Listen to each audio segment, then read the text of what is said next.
Bendiciones, amigos, hermanos y ministros. Estamos viendo de cómo el Señor nos enseña a callar, nos enseña a guardar silencio.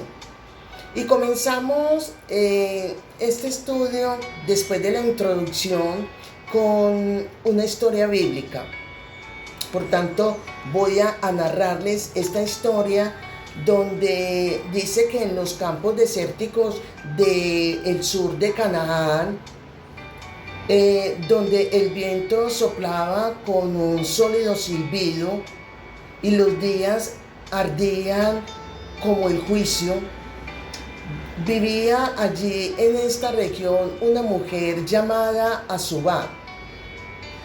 Su nombre era pronunciado con respeto entre los ancianos, donde ese nombre significaba la que fue dejada. No porque hubiese sido abandonada por un hombre, sino porque desde joven había vivido marcada por una maldición que pocos se atrevían a nombrar, donde no podía callarse. Azubá era sabia, eso nadie lo negaba. Conocía los proverbios de los antiguos y los salmos de los pastores, los secretos de las siervas y los signos del cielo, pero todo lo decía, todo lo soltaba. A veces como advertencia, a veces era como juicio y otras tantas por el puro impulso de no soportar el silencio.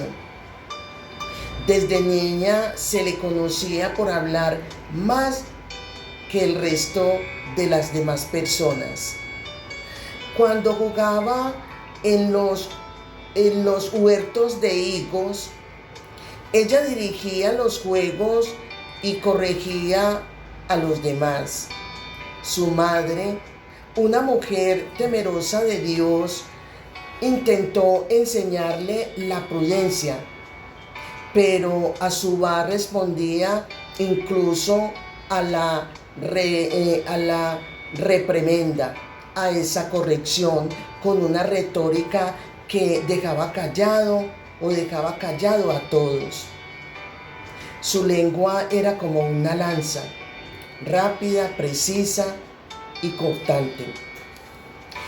A los 20 años, Azubá se casó con Anán, un joven constructor de tiendas. Era un hombre calmado, observador y profundamente pacífico. Pensó que con amor lograría ayudar a su esposa a templar su carácter.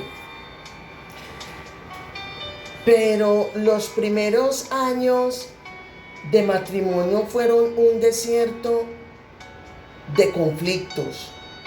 Azubá tenía una respuesta para todo. No dejaba que Anán terminara sus frases.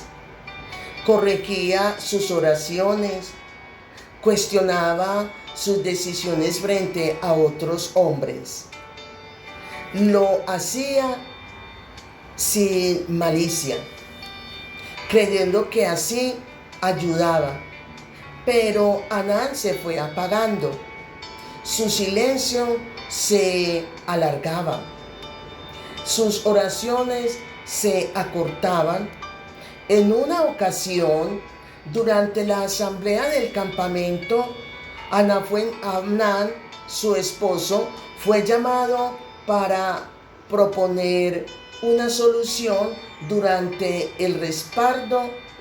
durante la repartición de agua en el tiempo de la sequía. Apenas comenzó su esposo a hablar en esa asamblea, Azubá, su esposa, interrumpió desde la sombra de la tienda donde se encontraba y corregía su argumento con voz clara. Todos rieron, algunos miraron a Anán con compasión otros bajaron la cabeza. Aquella noche Anán no volvió a hablar. Azubá creyó que lo había protegido del ridículo, pero en realidad lo había desnudado y avergonzado frente a la tribu. Pasaron años y durante ese tiempo ellos tuvieron 3 hijos.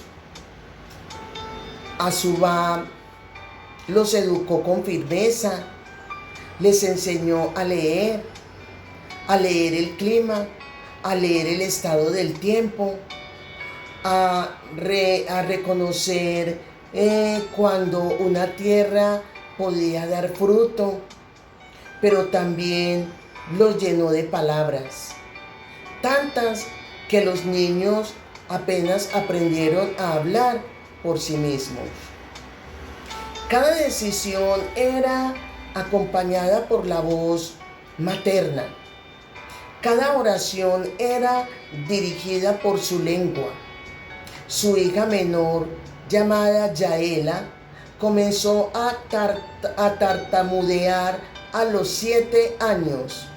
Los sabios del pueblo decían que el alma de la niña estaba atrapada bajo la sombra de su madre.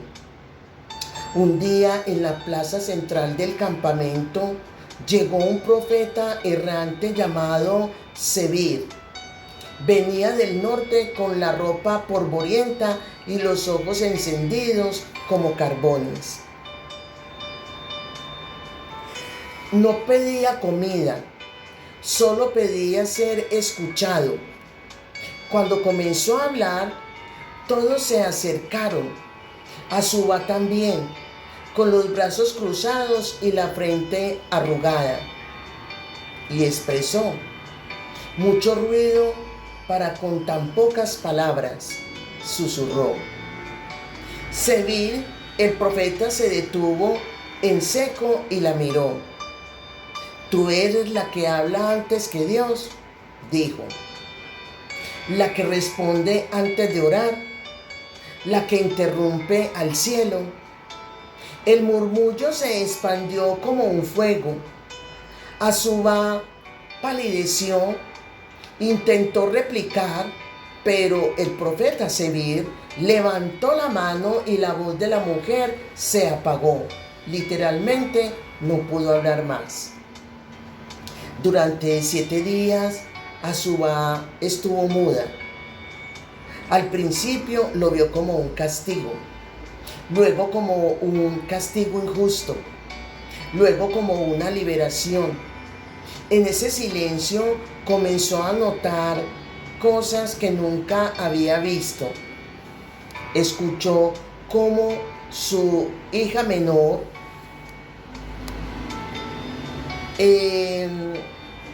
cantaba en voz baja mientras tejía. Notó cómo su hijo mayor oraba sin necesidad de guía. Vio a su esposo sonreír mientras arreglaba una cerca. Algo no recordaba haber visto años atrás, sin su voz ocupando espacio donde la vida parecía respirar. Al 8º día, el profeta Zebir volvió. El Señor no te silenció, y le expresa: el Señor no te silenció por lo que dijiste, dijo el profeta. Te silenció por lo que no dejaste de hablar a los demás. Hay más daño en una verdad dicha fuera de tiempo que en una mentira dicha con miedo. Y se marchó. Azubá recuperó la voz en esa misma tarde, pero algo de ella había cambiado. Su hijo comenzó a contarle cosas que jamás había dicho. Yaela, su hija, dejó de tartamudear. Con el tiempo, la historia de Azubá se extendió por todo Canaán, no como la mujer que hablaba mucho, sino como la que aprendió a guardar el alma, cerrando la boca. A ella acudían las esposas jóvenes, las madres agobiadas, las mujeres sabían que querían aprender lo que solo el silencio puede enseñar. Azubá, sentada en su silla de madera con una sonrisa apacible, respondía con pocas palabras, porque había aprendido que a veces lo más profundo de Dios no se escucha con los oídos, sino con el alma en silencio. En el próximo estudio vamos a mirar la aplicación de esta historia que nos trae mucho para aprender. Bendiciones, bendiciones.